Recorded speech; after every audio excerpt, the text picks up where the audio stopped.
तो बच्चों, आज के इस वीडियो में मैं आपको बताने वाला हूं कि बोर्ड एग्जाम जो आपका होता है क्लास 10th का। बच्चों ध्यान देना, क्लास 10th और 12th के बच्चों का जब बोर्ड एग्जाम होता है ना, तो वो अपने बोर्ड एग्जाम में बहुत सी गलतियां करते हैं। और आपको ये पता होगा 2024 में आपका बोर्ड परीक्षा स्टार्ट हो चुका है और 2024 का जो आपका बोर्ड एग्जाम होने वाला है या अब चालू भी हो चुका है।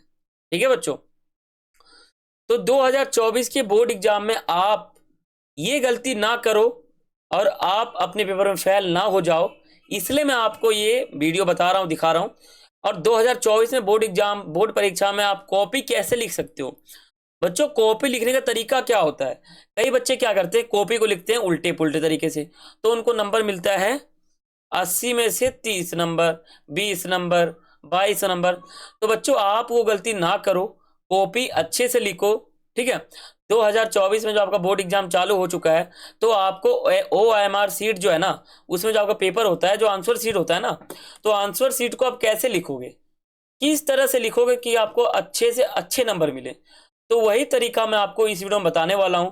2024 में जो आप बोर्ड परीक्षा अगर आप देने वाले हो, 10th या 12th क्लास में आप हो, तो अगर आपने हमारे इस वीडियो को पूरा देख लिया, तो 2024 बोर्ड परीक्षा में आप अच्छे नंबर लेने वाले हो, 100% गारंटी है मेरी। तो आप इस वीडियो को अगर पूरा देख लोगे, तो बोर्ड एग्जाम में कॉपी कैसे लिखते हैं, कॉपी लिखने का मेन तरीका क्या होता है, कैसे लिखते हैं बोर्ड एग्जाम की कॉपी, तो वही आप सीख जाओगे यहाँ पर। तब आपके अच्छे से अच्छे नंबर आएंगे। ठीक है बच्चों, तो बच्चों आपको क्या करना है, हमारे यूट्यूब चैनल को कर लेना है सब्सक्राइब और बेल आइकन पे कर लो क्लिक। अगर आपने ये कर लिया ना काम, तो मैं आपको ये मानता हूं कि आप अच्छे नंबर ले लोगे। अगर आपने हमारे यूट्यूब चैनल को सब्सक्राइब नहीं किया, बेल आइकन पे क्लिक नहीं किया, तो आप फेल हो जाओगे। ठीक है, आप हो जाओगे फेल।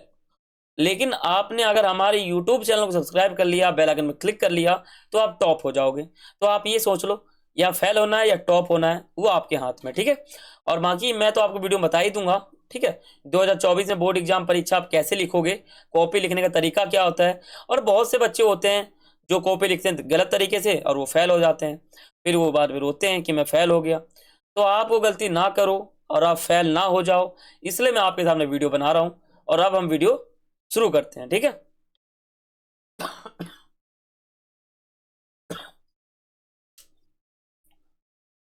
तो बच्चों यहां पे आप ये देखो कि आपको टोटल 10 गलती बताऊंगा। यानी जो भी बच्चे हैं, वो बच्चे अपने बोर्ड एग्जाम में, ठीक है, बोर्ड एग्जाम में बोर्ड एग्जाम में कितनी गलतियां करते हैं, तो मैंने आपके सामने टोटल जो है ना, बोर्ड एग्जाम का 10 गलती ले रखा है।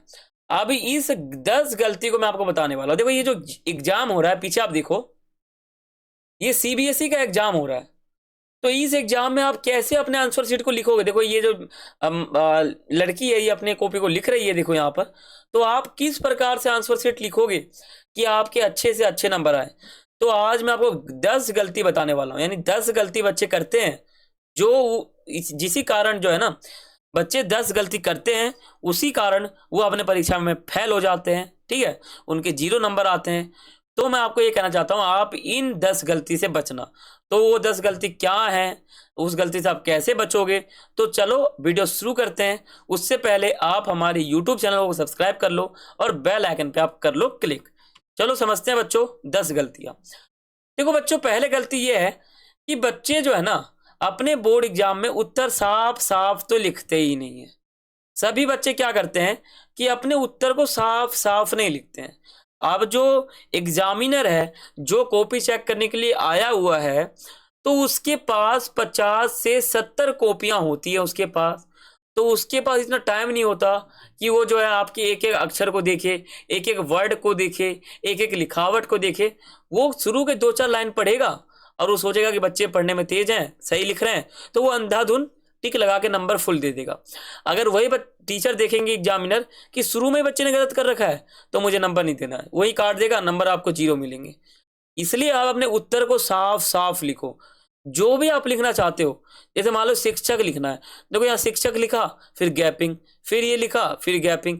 तो इस प्रकार से आपको साफ साफ अच्छे अच्छे हैंडराइटिंग, मान लो आपका हैंडराइटिंग बिल्कुल खराब खराब है, बिल्कुल गलत लिखते हो आप, बिल्कुल खराब है आपका हैंडराइटिंग। लेकिन अगर आप खुला खुला लिखोगे, गैपिंग गैपिंग लिखोगे ना, तो आपका हैंडराइटिंग ऐसे ही सुधर जाएगा। ठीक है, तो पहला गलती तो यही है कि बच्चे जो है गलत तरीके से आंसर लिखते हैं। ठीक है, मतलब हैंडराइटिंग उनका गलत रहता है, साफ साफ नहीं लिखते हैं, इसलिए वो फेल हो जाते हैं। तो बच्चों आप साफ साफ लिखना। ठीक है, आप साफ साफ लिखना, ये आपकी पहली गलती थी और ये गलती आप मत करना। ठीक है, अब दूसरी गलती क्या है? तो बच्चों दूसरी गलती है प्रश्न क्रमांक। ध्यान रखें, आप कई बच्चे क्या करते हैं कि उन्होंने क्वेश्चन पेपर निकाला, देखा कि 13वां क्वेश्चन मेरे को आता है। ठीक है, 13वां क्वेश्चन मेरे को आता है, अब वो 13वें क्वेश्चन का आंसर लिखने लग जाते हैं। लेकिन गलती क्या होता है ना, कि वो जो आंसर लिख रहे हैं ना, वो असली में 12वें नंबर वाला क्वेश्चन रहता है। यानी वो देखते हैं 12 को और लिख देते हैं तीसरे को या 13वें को, यानी वो पर्सन क्रमांक ध्यान नहीं रखते। अब मान लो आपका आंसर देना है 12वें क्वेश्चन का और उत्तर आपने दे दिया 13वें क्वेश्चन का, यानी 12वें की जगह पे 13वां डाल दिया। एग्जामिनर कंफ्यूज हो जाएगा और वो आपका आंसर काट देगा। इसलिए मैं आपको कहता हूं प्रश्न क्रमांक ध्यान रखो, किस पर्सन का उत्तर आप दे रहे हो। पर्सन का उत्तर कौन, किस पर्सन का उत्तर आप दे रहे हो, 10वां 11वां 12वां, किस पर्सन का उत्तर दे रहे हो आप।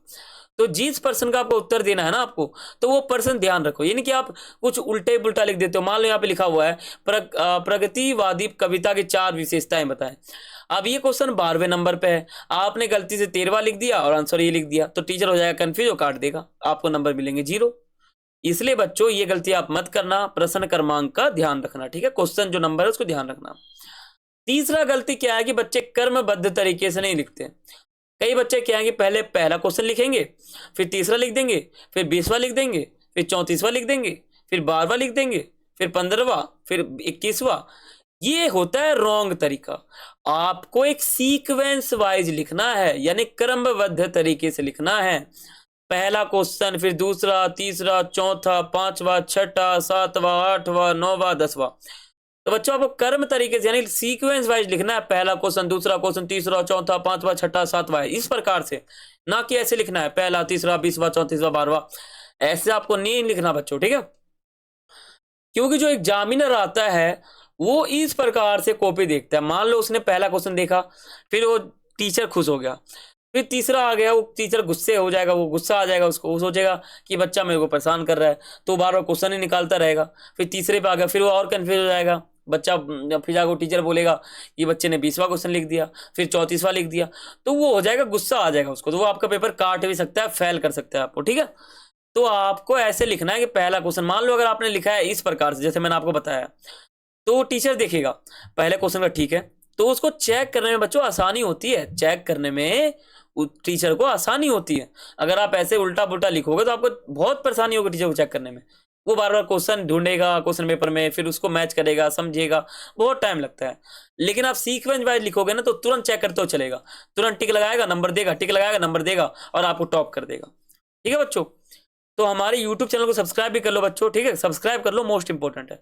अब चौथा गलती क्या है बच्चों का, कि अच्छे कलम का उपयोग नहीं करते हैं। अब वो ले जाते हैं उल्टे पुल्टे कलम। आप जेल पेन मत ले जाना, ठीक है, जेल पेन मत ले जाना, क्योंकि अगर आप जेल पेन से लिखोगे तो पन्ने के दूसरे साइड छप जाएगा, वो पन्ने के दूसरे साइड जो है वो छप जाएगा, जिससे आपका जो हैंड राइटिंग है ना और जो लिखावट है वो बिगड़ जाएगा और टीचर को समझ नहीं आएगा।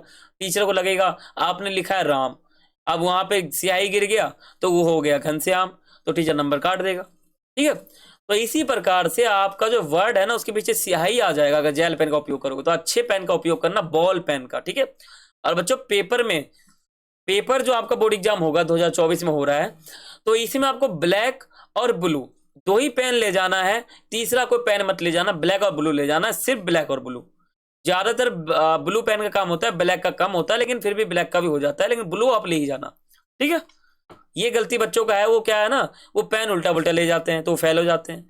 अब पांचवा गलती क्या है, आप ये गलती बिल्कुल मत करना, शुद्ध लिखने का प्रयास करें। देखो ये राइटिंग, देखो किस प्रकार का राइटिंग है ये, आपको कुछ समझ में आ रहा है, कुछ भी आ रहा है आपको समझ में? आप बताओ, अगर मान लो आप एग्जामिनर होते और आपके सामने ये क्वेश्चन पेपर आता जो मैं आपको दिखा रहा हूं, तो इस हैंड राइटिंग में क्या आप नंबर दे देते? आप ही सोचो, नंबर दे देते या आप नहीं दे पाते ना, क्योंकि मैं समझ में नहीं आ रहा। और इसी बाजू में देखो, इस लिखावट को देखो, इसको देखते ही आप नंबर तुरंत दे दो, क्योंकि इसकी लिखावट बहुत अच्छी है। देखो कितना अच्छे सिस्टम तरीके से लिखा है, गैपिंग देखो शब्दों के बीच में, तो इसको आप नंबर दोगे कि नहीं दोगे? तो बच्चों आप भी गंदे फंदे राइटिंग में मत लिखो, आप भी एकदम अच्छे से लिखो, इस प्रकार से साफ लिखो जिससे आपको अच्छे नंबर मिले। शुद्ध लिखने का प्रयास करो, ठीक है बच्चों? 4, 5, 6 पेज आप राइटिंग लिखो, सुलेख लिखो, ठीक है, जिससे आपको बहुत ज्यादा फायदा होगा, राइटिंग आपको सुधरेगा। ठीक है, तो ये समझ गए आप? पेपर से पहले आप 2-3 पेज सुलेख लिख दो, ठीक है। तो पांचवा ये गलती है, आप ये गलती मत करना, शुद्ध लेखन लिखना। जो पूछा जाए वही बताओ। देखो कई बच्चे क्या करते, क्वेश्चन में पूछा गया है कि राम राम की विशेषताओं पर प्रकाश डालिए, फिर राम की विशेषताएं बताइए। तो राम की विशेषता नहीं बताते बच्चे, वो राम के उद्देश्य से बता देते हैं, या राम के कुछ और कमियां बता देते हैं। यानी जो क्वेश्चन में पूछा गया है ना, जो क्वेश्चन में पूछा जा रहा है, वो उससे हट जाते हैं, ठीक है। इसलिए मैं वो कहता हूं जो पूछा जाए, क्वेश्चन में जो भी पूछ रहा है ना, आपको वही आंसर देना है। एग्जामिनर को गुमराना नहीं है। अब कई बच्चे सोचते हैं कि मैं क्वेश्चन याद कर लूंगा, कुछ भी बना बना के उल्टा पुल्टा लिख दूंगा और मुझे नंबर मिल जाएंगे, ठीक है। मान लो कोई बच्चा होता है, वो सोचता है कि मैं हिंदी इंग्लिश में कुछ याद कर लूंगा उल्टा पुल्टा, और पेपर में आएगा मिलता जुलता, बना के लिख दूंगा। तो उसमें क्या होगा कि आपका बहुत ज्यादा नुकसान हो जाएगा और उसमें आपको नंबर भी नहीं मिलेगा, ठीक है। तो जो पूछा जा रहा है, जो भी क्वेश्चन में पूछा जा रहा है ना, तो आपको वही बताना है, ना कि दूसरा कोई रामायण लिखना है, ठीक है बच्चों। ये छठा गलती है जो आप मत करना। सातवां गलती है दीर्घ प्रश्न का उत्तर पॉइंट में लिखें। अब कई बच्चे क्या करते हैं, लिखते जाते हैं, सिर्फ लिख रहे हैं लिख रहे हैं लिख रहे हैं लिख रहे हैं, लेकिन वो समझा नहीं पाते। अब मान लो आपने पैराग्राफ में आंसर दिया है, इतना लंबा पैराग्राफ में, तो एग्जामिनर उसको पढ़ नहीं पाएगा। लेकिन अगर आप पॉइंट में आंसर दोगे, पहला पॉइंट, फिर दूसरा पॉइंट, फिर तीसरा पॉइंट, फिर चौथा पॉइंट, तो एग्जामिनर ऐसे पढ़ेगा, पहला पॉइंट ठीक है, दूसरा ठीक है, चौथा ठीक है, पांचवा ठीक है, तो वो नंबर तुरंत दे देगा। लेकिन पैराग्राफ में क्या है, वो पढ़ेगा एक ही चीज, लाइन से यहाँ से पढ़ेगा, यहाँ से पढ़ेगा, वो कंफ्यूज हो जाएगा बच्चों। इसलिए आप जो लंबा प्रश्न होता है ना, 6 नंबर का, 8 नंबर का, 10 नंबर का, 12 नंबर का, तो इनका आंसर आप पॉइंट में लिखो, ठीक है, पॉइंट में लिखो। समझ गए बच्चों? पॉइंट में लिखना है। और छोटा जो क्वेश्चन है उसको आप पॉइंट में मत लिखना, लेकिन जो लॉन्ग क्वेश्चन है उसको आपको पॉइंट में लिखना है, वरना उल्टा पुल्टा हो जाएगा, फेल भी हो सकते हो। इस गलती से बचना। आठवां गलती है ज्यादा कट ना करें। बच्चों ज्यादा कट नहीं करना। देखो यहाँ पर ही देखो किस प्रकार से कट किया गया। मान लो आपसे गलती हो गया तो आप उसकी एक क्रॉस मार दो, बस, आपको कुछ नहीं करना, एक क्रॉस मार दो। जैसे मान लो मैं लिखूं, मैंने यहाँ लिख दिया राम, अब ये गलती हो गया, मैंने यहाँ पे क्रॉस कर दिया ऊपर से, ठीक है। अब ऐसा नहीं कि आप इसको घस दो, ऐसे से घस दो, इससे कुछ नहीं होगा, इससे आपके नंबर कट जाएंगे ना। इसलिए आप जरा कट मत करना, ये गलती मत करना बच्चों, बहुत ही बच्चे गलती करते हैं, आप मत करना। नौवां गलती क्या है, प्रश्न को उत्तर पुस्तिका में न उतारें। अब कई बच्चे क्या करते हैं कि क्वेश्चन पेपर का जो क्वेश्चन होता है ना, वो क्वेश्चन वो आंसर शीट पे उतार देते हैं, जिससे नंबर ही कट जाते हैं उनका, और उनका जो टाइम है वो भी वेस्ट हो जाता है। देखो 3 घंटे का आपका पेपर होता है, अगर आप क्वेश्चन भी उतारोगे, आंसर भी उतारोगे, तो आपको क्या टाइम बचेगा? क्या आप पूरा पेपर कर सकते हो? नहीं कर सकते हो। इसलिए आपको क्वेश्चन नहीं उतारना पेपर में, आंसर शीट पे आपको क्वेश्चन नहीं लिखना है, आपको सिर्फ आंसर लिखना है। मान लो आपको 5वें नंबर का आंसर लिखना है, तो आप ऐसे लिखो, उत्तर संख्या उत्तर संख्या 5, एरो डाल दो, आप आंसर लिखते रहो। अब कई बच्चे क्या करते हैं, क्वेश्चन भी उतारेंगे फिर आंसर भी लिखेंगे, तो उनका पेपर आधा ही रह जाता है, यानी आधा कर पाते हैं, आधा रह जाता है उनका, फेल हो जाते हैं वो। 10वां आपका वो है हिम्मत रखें। देखो अब कई बच्चे क्या वहां पे जाते हैं, मायूस रहते हैं, और वो जो क्वेश्चन उनको उनको आ रहा होता है ना, मान लो उनको कोई चैप्टर आ रहा है, लेकिन उनके पास हिम्मत ही नहीं है, तो वहां पर वो 4-5 क्वेश्चन तो यूं ही भूल जाते हैं। तो वो सोचते हैं मैंने पढ़ा था, मुझे याद नहीं आ रहा, मैं पढ़ा था। तो हिम्मत रखना भी एक पॉइंट बन जाता है। ये गलती अगर आप करोगे तो आप फेल भी हो सकते हो, ठीक है। तो आप हिम्मत रखना, ये आपका पॉइंट हो गया, ठीक है, वरना आप क्वेश्चन जो याद करोगे वो भी भूल जाओगे। ये आप समझ गए।